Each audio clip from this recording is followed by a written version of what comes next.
I was very independent before. Now I do what my arm allows me to do. If it's hurting or I can't lift anything, then I have to ask people to help me. For me, that's hard. If you've ever gone to a sporting event where something's being hurled through the air, there's a reasonable expectation that that something could come careening into the stands and hit you. But what happens when you're hit not by a hockey puck or a baseball, but a piece of the venue itself? I instantly thought because I had turned to my right away from the field that I got hit by a baseball. But it wasn't a baseball. It was a metal sign the Rivercats minor league baseball team uses to mark strikes on their strikeout board, according to a recent lawsuit filed against the ball club. My body started feeling like I was going to pass out. I was going into shock. And I just closed my eyes, and my wife, I think, asked me, "Do you need help?" and called for help. And then they came and picked me up and took me to the first aid station. 2 years ago, Witten and his family were enjoying a Rivercats game, one of the last of the regular season. Witten had recently retired from his job as a corrections officer, and the game was an excuse to get him out of the house and enjoy his favorite pastime. But the day was cut short when he was hit on the back of the neck by a falling metal sign, pinching cervical discs in his spine, according to the lawsuit. I think I was more in shock than anything because I didn't know what hit me, and then when I found out it was a sign, it was just, it's something I didn't expect to get hit by. So what responsibilities do club owners, such as Susan Savage, owner of the Rivercats, have when it comes to patron safety at their games? I sat down with John O'Brien, a personal injury attorney unaffiliated with Witten's case, to find out where the law stands on the issue. Over time, the law has evolved to really protect the sports, the owners, the facilities. That is so because the law is trying to promote participation in the recreational activities. O'Brien says owners have started taking the additional protection by putting disclaimers and waivers in the backs of their tickets, but that the practice really doesn't amount to much at a court of law. In order to expressly waive liability, the person has to make a knowing and intelligent waiver. Just including it on the back of the ticket is really just a way to restate the law, which basically says that when you enter the stadium, you're assuming the risk of participating in being a spectator of that sport.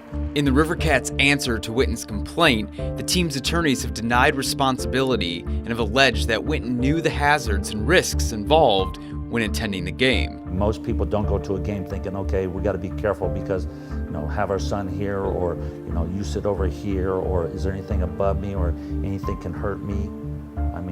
I went to a numerous amount of games, and I've never, thought about that. O'Brien says it'll be up to the court to decide, in Witten's case, if a sign falling on his head was an inherent risk of the sport or the activity itself. A baseball, that's part of the game, but a sign getting dropped on me, I had no idea at all. I think there is a clear line between whether it's part of the activity and the sport or is just a normal, ordinary negligence claim. Was the defendant negligent? Whatever they did to potentially cause the harm, was their conduct reasonable under the circumstances?